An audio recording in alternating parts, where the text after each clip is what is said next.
బ్రహ్మార్పణం. ఓం అహంకార సంహారిణే నమః. నీవు సత్ప్రవర్తనతో ఉండాలన్నా, ఏదైనా సత్కర్మలు చేయాలన్నా మొట్టమొదటి ఆటంకం నీ అహంకారం.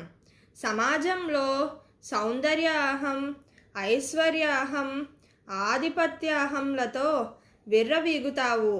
ఇవి తగ్గితే కుటుంబంలో అసూయ అనే అహం ఉంటుంది. ఈ రెండూ తగ్గితే గురువు వద్ద నిలబడతావు. అలా నిలబడిన తర్వాత ఉండే అహం నేను అనే అహం.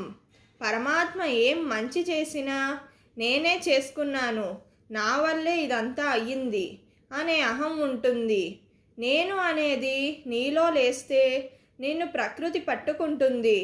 శాస్త్రపరంగా వెళ్ళవలసి ఉంటుంది. మాయ శాసిస్తుంది.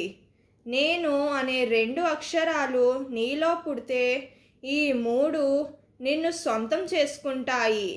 కానీ నువ్వు పరమాత్మ సొంతం కావాలనుకుంటున్నావు. అందువల్ల నేను అనే అహాన్ని ముందు సంహరించాలి.